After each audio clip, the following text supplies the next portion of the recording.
कि इस वक्त जो हालात हैं मिडिल ईस्ट में, ईरान, अमेरिका, इजराइल और बाकी अरब देशों के, इनको लेकर कई बड़ी सनसनीखेज खबरें सामने आई हैं और ये ऐसे खुलासे हैं जो आपको साधारण तौर पर नहीं मिलेंगे, लेकिन मैं कोशिश करूंगा कि आपको इनसाइड स्टोरी जो है वो बताने की कोशिश करूं।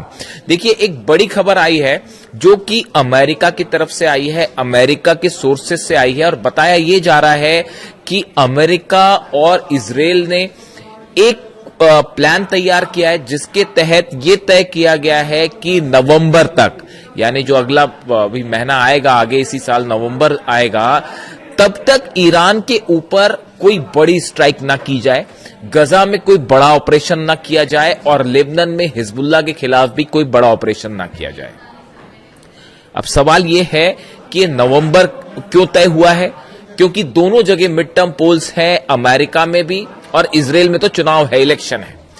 ऐसे में एक बड़ी रणनीति तैयार हुई है अमेरिका और इजराइल के बीच में कि नवंबर तक जो है वो कोई बड़ा अटैक ना किया जाए और इस दौरान इकोनॉमिक ब्लॉकेड यानी ईरान की अर्थव्यवस्था को ब्लॉक करने की कोशिश की जाए। ये प्लान तैयार किया गया है। देखिए, जो खबरें हैं छप रही हैं जो वेस्टर्न मीडिया में, अगर आप उसको एनालाइज करें, the United States and Israel are setting into a strategic pause across the Middle East. Strategic pause, जैसे रिमोट कंट्रोल चलता है, जब आप टीवी चलता है या फिल्म चल रही होती है, आप उसको रिमोट से पॉज बटन दबा देते हैं तो सब कुछ वहीं रुक जाता है। फिर जब मन आता है आगे तो आप उसको प्ले दबा देते हैं और वो फिर से शुरू हो जाता है। बिल्कुल इसी तरह से इजराइल और अमेरिका ने कहा जा रहा है कि पॉज बटन दबा दिया है, यानी फिलहाल हमले नहीं करने हैं, चीजों को रोका जाए। अमेरिका इस हालत में नहीं है फिलहाल, इंटरसेप्टर्स तबाह हो गए हैं, मिसाइल्स जो है पेट्रियट थाट तबाह हो गए हैं, बेसिस जल गए हैं। अमेरिका इस पोजीशन में नहीं है कि अकेला हमला कर पाए। इजराइल इस समय हमला करता है तो उसका बड़ा नुकसान जो है वो चुनावों में देखने को मिलेगा और फिर से एक बार पूरे अरब देश जलेंगे। ऐसा नहीं है कि सिर्फ ईरान और इजराइल की वॉर होगा, वो अरब सऊदी भी जलेगा और यूएई भी जलेगा और वो बहरीन और जॉर्डन पर फिर हमले होंगे। अमेरिका की सारी कंपनीज तबाह की जाएंगी, यानी बड़ा इकोनॉमिक नुकसान होगा। इसलिए चुनावों को देखते हुए डोनाल्ड ट्रंप और नेतन्याहू ने प्लान तैयार किया है कि नवंबर तक कुछ ना किया जाए, नवंबर के बाद फिर से बड़ी स्ट्राइक की जाए। बात नंबर 1। 3 बयान आपको बताता हूं, बड़े छोटे छोटे और फास्ट। रूस की तरफ से यह वार्निंग दी गई है ईरान को, केजीबी की तरफ से, और एक बड़े उनके फॉरेन पॉलिसी से जुड़े एक बड़े अधिकारी की तरफ से यह कहा गया है कि नवंबर में या नवंबर के बाद ईरान में ग्राउंड ऑपरेशन हो सकता है। यानी केजीबी और रूस तो बड़ी सटीक वार्निंग दे रहे हैं कि भाई नवंबर के बाद ग्राउंड ऑपरेशन के लिए तैयार रहिए, अमेरिका हमला करेगा और बहुत बड़ा हमला करेगा। यह रूस का बयान आया। चीन अपना डेलीगेशन भेजता है ईरान और बताया जाता है कि इस डेलीगेशन की मोहसिन रजाई साहब से मुलाकात हुई है और ये बड़ा प्लान तैयार हुआ है कि हॉर्मुज लंबे समय तक बंद रहेगा। हॉर्मुज अभी खुलेगा नहीं आसानी से, अब ये लंबा मामला खिंच गया है, आगे फंस गया है। लंबे समय तक अगर हॉर्मुज बंद रहता है तो ईरान कैसे अपना तेल सप्लाई चाइना को जारी रखे, इसके लिए हॉर्मुज के अलावा ऑल्टरनेट रूट क्या हो सकते हैं या हॉर्मुज में कौन सा रास्ता अपनाया जा सकता है, इसको लेकर बड़ी प्लानिंग चीन और ईरान में शुरू हो गई। यानी ये मान के चल रहे हैं दोनों की हॉर्मुज अभी लंबे समय तक बंद रहेगा। सेकेंड चीज। तीसरी चीज आप देखिए, कल ईरान की तरफ से क्या बयान आए। ईरान की तरफ से बयान आए कि हम 2029 तक यानी 2029 तक का इंतजार करेंगे, उसके बाद देखा जाएगा क्या करना है। यानी हम इस जंग को 2029 तक तो कम से कम ले ही जाएंगे। क्यों? जब तक डोनाल्ड ट्रंप सत्ता से बाहर नहीं हो जाते तब तक हम इस जंग को जारी रखेंगे। यानी मामला 2029 तक का बयान आ रहा है। अब देखिए आप रूस के बयान का नेचर कि नवंबर में हमला होगा, चाइना ये कह रहा है कि अल्टरनेट रूट से कैसे ऑयल सप्लाई जारी रखी जाए, यानी हॉर्मुज बंद रहेगा। ईरान तो इसको कह रहा है 2029 तक हम जाएंगे। और खबरें अमेरिका से हैं कि अमेरिका इजराइल ने युद्ध को नवंबर तक पॉज कर दिया, पहले इलेक्शन हो जाए फिर देखते हैं। यानी ये चारों पांचों चीजें एक साथ डेवलपमेंट पिछले 24 घंटे के अंदर की हैं। ये अगर आप इनको जोड़ के देखें तो एक बड़ी पिक्चर उभरती है। बड़ी पिक्चर ये है कि फिलहाल अमेरिका और इजराइल के इलेक्शंस को देखते हुए स्ट्राइक नहीं की जाएगी, लेकिन जो रूस कह रहा है कि एक बड़े ग्राउंड ऑपरेशन की तैयारी, यानी अमेरिका अपनी सेना को मजबूत करने में जुटा हुआ है। जो नुकसान हुआ है उसकी कैसे मरम्मत की जाए, चीजें कैसे डिप्लॉय किए जाए, नई रणनीति पूरी बनानी होगी। ईरान ने सब कुछ ध्वस्त कर दिया, अमेरिका की पूरी रणनीति, वॉर पॉलिसी जो है उसको तबाह करके रख दिया। अब उसके बाद कहानी यह है कि कैसे जो है अमेरिका रीग्रुप हो और उसके बाद क्या हमले की प्लानिंग हो, क्या स्ट्रैटेजी हो, इस पर विचार चल रहा है।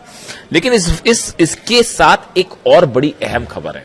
देखिए, ऐसा बताया जा रहा है, जो कि तमाम डिफेंस सोर्सेस में, सर्कल्स में ये खबरें हैं। दो तरह की खबरें होती है, एक तो होती है जो अखबारों में छप गई, मिडिल ईस्ट के अखबार छाप रहे हैं, न्यूज एजेंसी छाप रही हैं, इजराइल के अखबार छाप रहे हैं, या अमेरिका में जो है खबरें आप तक आती है, एनालिसिस होती है, दर्शकों तक आता है और वो खबरों के रूप में लिया जाता है। लेकिन एक होते हैं डिफेंस थिंक टैंक्स, जो कि हर घटना के पीछे की सच्चाई समझने की और सामने लाने की कोशिश करते हैं। तो ये जो थिंक टैंक्स हैं, जो कि अमेरिका से जुड़े हैं, इजराइल से जुड़े हैं, ईरान से जुड़े हैं, जो कि सब हालात पर नजर रखते हैं, इनमें एक नई चीज की चर्चा हो रही है। और वो चर्चा ये है, देखिए, अमेरिका ने नेटो के साथ मिलकर एक एलाइड फोर्सेस बनाई थी। ये बात है 1999 की, और अमेरिका ने अपनी इस एलाइड फोर्सेस के साथ मिलके सर्बिया में ऑपरेशन चलाया था, कोसोवो में ऑपरेशन चलाया था, और तत्कालीन जो यूगोस्लाव राष्ट्रपति थे मिलोसेविच, इनके खिलाफ एक्शंस लिए गए थे। कोसोवो से इनकी सेना वापस आई थी।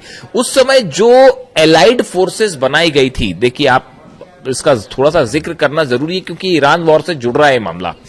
अमेरिका ने सीधे तौर पर कोसोवो पर कभी हमला नहीं किया। इसके विपरीत 1999 में अमेरिका ने नाटो सहयोगियों के साथ मिलकर सर्बिया के खिलाफ सैन्य अभियान चलाया था, और जो राष्ट्रपति थे मिलोसेविच, उनकी नीतियों के खिलाफ ये था।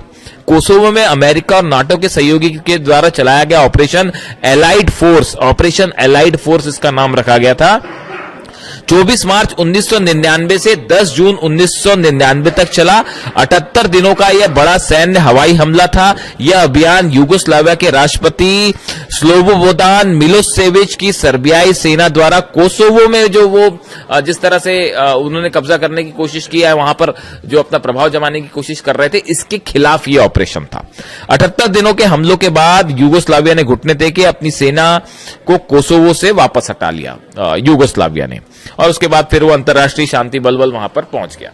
अब देखिए, ये जो कोसोवो में ऑपरेशन हुआ, अमेरिका ने जो सर्बिया के खिलाफ ये ऑपरेशन किया था, इसमें एलाइड फोर्सेस बनाई गई थी नेटो के सहयोग से। एक एलाइड, इसका ऑपरेशन ही नाम एलाइड फोर्सेस था, यानी कई देश मिलकर ऑपरेशन करेंगे कोसोवो में, और सर्बिया के खिलाफ यह ऑपरेशन किया गया।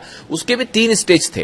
पहले बम्बार्डमेंट किए गए, पहले कुछ जगह तय की गई कि यहां पर बम्बार्डमेंट करेंगे, और इनका मानना था कि यूगोस्लाविया के जो राष्ट्रपति हैं वो झुक जाएंगे अमेरिका के सामने, तो उन्होंने पहले दौर की बम्बार्डमेंट किए, वो नहीं माने। फिर दूसरे दौर के बम्बार्डमेंट किए गए, उसके बाद भी नहीं माने। फिर तीसरे लेवल के बम्बार्डमेंट हुए।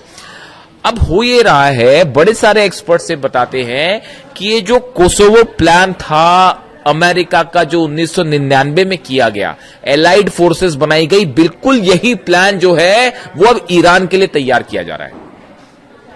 और इसमें सबसे बड़ा मोहरा अमेरिका ने किसी को बना रखा है, तो वो बना रखा है सऊदी अरब। यानी देखिए, 2 फ्रंट खोलने की तैयारी है कि इजराइल एक तरफ से हमला करेगा, दूसरी तरफ से अमेरिका हमला करे, और एक एलाइड फोर्स बना दी जाए जिसका लीड, जिसको सऊदी अरेबिया करे, और जिसमें कई अरब देश शामिल हो, और ये इनकी सेना मिलकर जो है ईरान के खिलाफ ऑपरेशन करे। ये जो बार बार आप सुन रहे हैं कि 14 देशों की सेना बनाने की कोशिश है, और ये जो है लाल सागर में जहाजों की सुरक्षा करेगी, हॉर्मुज में ऐसा करेगी, वैसा करेगी, ये दिखावा है सिर्फ। अंदर का प्लान ये है कि अरब देशों की एक एलाइड फोर्स बनाई जाए जिसको ईरान के खिलाफ उतार दिया जाए, और ये प्लान नवंबर के बाद एक्टिवेट किया जाए। और इस पे काम शुरू हो चुका है, ये काम शुरू हो गया है। जो सऊदी, जो नेटो बनाया गया, देखिए इसमें बड़ी सारी चीजें हैं। असल में मामला फंसा कैसे है, इन सब अरब देशों का स्टैंड जो है वो इजराइल के खिलाफ है, खासकर फिलिस्तीन के मुद्दे में सब इजराइल की आलोचना करते हैं।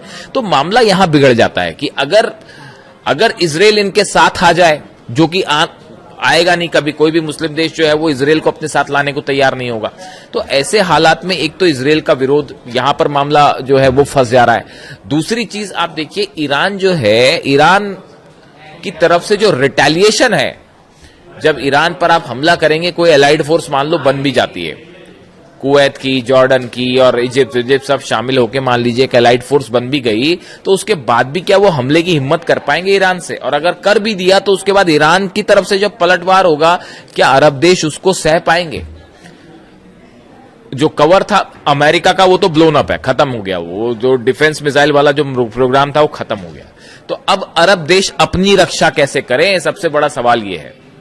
इसीलिए फिलहाल कोई ऑपरेशन नहीं किया गया कि अगर आनंद फानंद में कोई ऑपरेशन किया जाता और ईरान की तरफ से हमले होते, सऊदी को बचाना मुश्किल हो जाता, यूएई को बचाना मुश्किल हो जाता। और वो इकोनॉमिक अब तो निशाने जो है वो इकोनॉमिक पूरी कंपनियां जो है जितनी वो निशाने पर है अमेरिका की जितनी कंपनियां हैं वो सब जला देगा ईरान अगर अब की बार हमला हुआ तो। बड़ा प्लान तैयार। अब तो मोहसिन रजाई साहब आ गए। मैं अपने हर वीडियो में मोहसिन रजाई साहब का जिक्र कर रहा हूं साहब। उसकी दो वजह है, एक तो व्यक्तिगत रूप से मेरे को उनकी स्ट्रैटेजी बड़ी, जो मिलिट्री देखिए हर सबका अपना अपना तरीका होता है। तो मैं भी जब एनालिसिस करता हूं तो कुछ आप मिलिट्री के बारे में जानकारियां पढ़ते हैं कि मिलिट्री वॉर स्ट्रैटेजीज क्या होती है, कैसे बनाई जाती हैं, कैसे दुश्मन पर हावी हुआ जाता है। तो आप जब अलग अलग पढ़ेंगे तो उसमें कासिम सुलेमानी नंबर 1 कमांडर, वो उनका कोई मुकाबला नहीं है। उनको तो डोनाल्ड ट्रंप भी जो खौफ खाते हैं कासिम सुलेमानी से कि कासिम सुलेमानी होते तो पता ही नहीं क्या कर लिया होता। वो तो ये मान के चल रहे थे तो अब पता नहीं इजराइल का क्या करते कासिम सुलेमानी होते तो अब मोहसिन रजाई भी लेकिन उसी तरह उसी रणनीति पे चलते हैं। उनका भी जो बड़ा एग्रेसिव स्टैंड है, उन्होंने ईरान ने जो 3 स्टैंड लिए, ट्रंप से हम कोई बात ही नहीं करेंगे, 2029 के बाद देखा जाएगा, पहले उसको हटाओ वहां से सत्ता से, अरब बेसिस खाली करो आप जितने हैं, हॉर्मुज हम नहीं खोलेंगे। जो स्टैंड है वो बहुत टफ कर दिया है एकदम मोहसिन रजाई साहब के आते के साथ ही। अब ईरान फ्रंट फुट पे खेल रहा है एकदम। तो ये जो है वॉर स्ट्रैटेजी है कासिम सुलेमानी और उसके बाद अब मोहसिन रजाई साहब जो है, मोसाद और सीआईए खौफ खाता है इनसे। इनके आने के बाद से ये बात तय हो गई है कि अब वो कोई डील डाल नहीं होने वाली, वो हो गया खत्म बात। और वो होगी भी तो वो अपने शर्तों पे करेगा, ईरान जो करेगा। अब कोई उधर से कोई मतलब ही नहीं है किसी की कोई बात मानने का। इनफ बहुत हुआ, ये खेल जो चल रहा था, इनफ इज इनफ कि आज डील हो जाए, अब फिर अच्छी बात चल रही है तो फिर हमला कर दिया उसको। और उसको ईरान ने अपने टारगेट सेट कर दिए। अभी मिडिल ईस्ट में इन टारगेट के साथ आगे बढ़ना है, चाहे जितने दिन चले जंग चले। तो ऐसे में ये जो एलाइड फोर्सेस वाला मामला है, इसकी कोशिश में ट्रंप की सेना, सऊदी की सेना सब मिलके, लेकिन अब ये प्लानिंग के स्तर पर ही है। इसीलिए ईरान ने पहले ये बयान दे दिया था, जैसे ये नेटो हुआ, ये श्योर कर लिया गया था कि हमारे खिलाफ अगर कुछ मामला आया भारी पड़ जाएगा। तो अब देखने वाली बात ये है कि क्या ये जो एलाइड फोर्स का ख्वाब देख रहे हैं डोनाल्ड ट्रंप, क्या ये पूरा हो पाएगा? क्या नवंबर के बाद ग्राउंड ऑपरेशन की तैयारी है? और ईरान तो जो जंग की तैयारी कर रहा है, वो तो कल बयान आ ही रहे हैं वहां पे कि जितने हमारे ड्रोन खर्च हुए उससे ज्यादा ड्रोन हमने बना दिए हैं, जितनी मिसाइल खर्च हुई उससे ज्यादा मिसाइल बन गई हैं। और ट्रंप की सेना यही अंदाज लगा के बैठी कि कब मिसाइल खत्म होगी तो हम कुछ करेंगे। वो 5 महीने से यही कोशिश करते रहे कि जो है ईरान की मिसाइल्स खत्म कर दे। वो 5 महीने से कोशिश चल रही थी उनकी। ईरान कह रहा है कि जितनी खर्च हुई उससे ज्यादा तो हमने बना डाली। तो अब हालात ये है कि ये पूरी वस्तु स्थिति जो आपको देख के भले ऐसा लग सकता है कि अभी जंग रुकी हुई है, हमले नहीं हो रहे हैं, लेकिन पर्दे के पीछे बड़े सारे खेल जारी हैं। मिडिल ईस्ट असल में ऑयल और गैस, नेचुरल रिसोर्सेस का क्या कहें आप, हब है, हब। यहां सब कब्जा करना चाहते हैं, सब अपना प्रभाव लगाना चाहते हैं यहां के रिसोर्सेस के चलते। अब हर देश अपनी समझ के मुताबिक, इसीलिए ईरान कह रहा है कि अपनी समझ से काम करिए, किसी की गोद में मत बैठिए। अमेरिका कोई बचाने नहीं आने वाला। यही बात अली खामनी साहब ने भी कही थी। Anyway, thank you so much. Video कैसा लगा कमेंट करके जरूर बताएं। मैं आपके सारे कमेंट्स पढ़ता हूं, कोशिश होती है जवाब भी देने की। Thank you so much.